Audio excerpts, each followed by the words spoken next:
Okay, berkenaan dengan kekunci primer. Kekunci primer ni dia ialah satu nilai yang unik.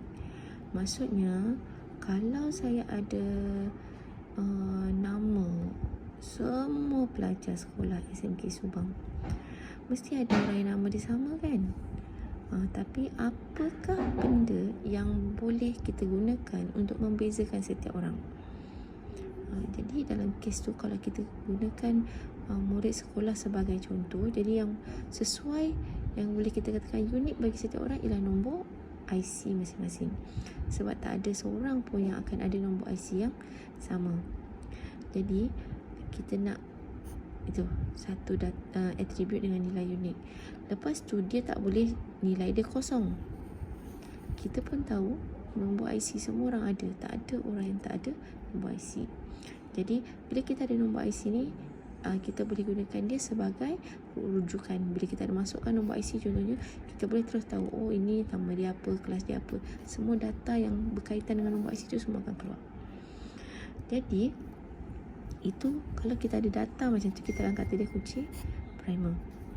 Kekunci asing pula, dia ialah atribut dalam satu jadual hubungan ni. Jadual hubungan mungkin ada yang dah lupa jadual hubungan macam ni. Jadual hubungan ni jadual hubungan. Ni jadual hubungan.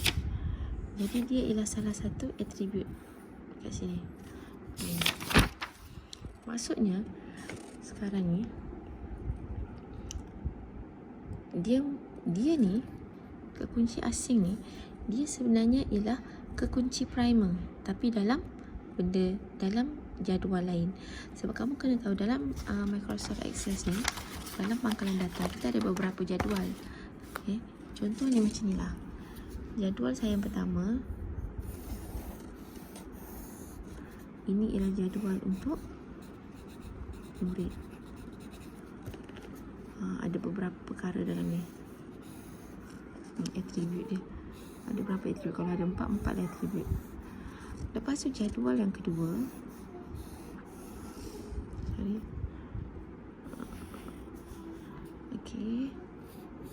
jadual yang kedua ialah rumah. Contohlah rumah sukan. Adalah beberapa kategori dia. Contoh, selalunya kekunci primer ni dia akan duduk paling kiri kat sini. Jadi kalau katalah yang paling kiri ni adalah nombor kad pengenalan. Contoh Jadi dalam kes ni, nombor kad pengenalan akan jadi kekunci primer. Daripada nombor kad pengenalan, kita boleh kenal pasti nama. Kita boleh kenal pasti dia punya apa lagi? Kelas. Kita boleh kenal pasti dia punya jantina. Kita boleh kenal pasti apa lagi? Boleh tambah satu lagi. Kita boleh tambah lagi dia punya kaum. Contohlah. Jadual yang satu lagi ialah rumah sukan. Apa yang perlu ada dalam rumah sukan? Dalam rumah sukan kita tak akan ulang balik data yang ada kat atas. Kita akan guna data lain. Contohnya kat sini untuk rumah sukan kita guna nombor daftar. Okey. Jadi kita kat sini kita katalah sekarang ni macam kita dah ada nombor daftar. Nombor daftar tak sama dengan nombor kad pengenalan ya. Nombor daftar ni just maklumat. Mungkin dia orang yang pertama didaftarkan di sekolah tu untuk rumah sukan tersebut. Contohnya kalau katalah kita ada nombor daftar, lepas tu kita nak rumah. Nama rumah. Nama rumah tu nak letak Topaz ke, Sapphire ke, apa ke. Lepas tu dah ada rumah, kita nak macam mana kita nak kaitkan dia dengan murid tadi. Jadi kita akan ambil nombor kad pengenalan ni, kita akan letak kat sini. Jadi nombor kad pengenalan ni dia akan link balik. Dia akan link balik dengan jadual. Jadi barulah dia berhubung dua jadual ni. Jadi akan rujuk sini. Kemudian dah ada nombor kad pengenalan, kita akan ada kat sini apa lagi? Kita dah ada rumah, mungkin kita boleh tahu dia punya kategori. Okey. Jadi apa? Jadi kita boleh juga ada, okey, kat sini boleh ada acara. Okey. Jadi ini cara dihubungkan. Jadi bila kita nak simplifykan benda ni, maksudnya yang pertama, kalau kita ada entiti kita ialah murid. Jadi kita bila entiti murid, kita punya kekunci primer kita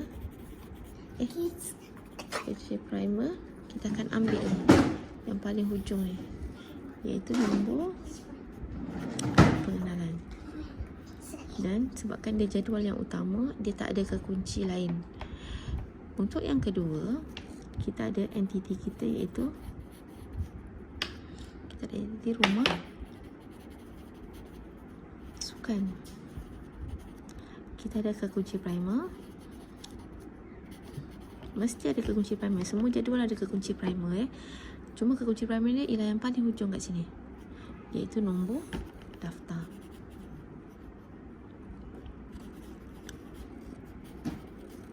Dan kekunci asing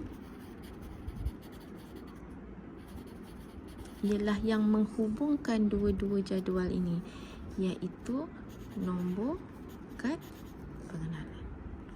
So inilah yang berlaku. Ni saya guna contoh daripada latihan yang sepatutnya kamu buat lah ni. So inilah. Jadi apa lagi? Kita tengok contoh kat buku teks. Contoh buku teks nampak kita ada dua entiti. Pertama kita ada butir murid dan kita ada butir penjaga. Jadi bila kita tengok kat sini, tengok ni kita ada daripada sini ID murid tak ada pun yang sama. Kemudian kita ada nama murid-murid tu, kita ada jantina, kita ada kaum, kita ada agama. Tapi dalam butir penjaga, kat sini nombor dia nampak tak ada yang sama butir penjaga nombor daftar. Okey, ID murid ni maksudnya dia menghubungkan data ni dengan murid mana. Contoh nama Yomili. Yomili dia dihubungkan dengan murid T17125. Maksudnya dia ialah T17125 ialah sekarang ni dia ialah ibu dan bapa kepada Tan Cheng Hong. Nampak? Sini. Dia tak ada ulang kalau macam ni Divya T17201. Macam kalau kita rujuk jadual di atas, dia ialah ibu bapa kepada Pria di sini. Jadi kalau kita perasan, semua atribut dia tak ada ulang. Cuma kita ada kekunci ni untuk hubungkan dia. Inilah yang menghubungkan dua-dua jadual. Sebab kalau tak ada hubungan, kita tak dapat nak wujudkan pangkalan data. Saya harap faham. Kalau tak faham nanti bagi tahu saya semula. Okey.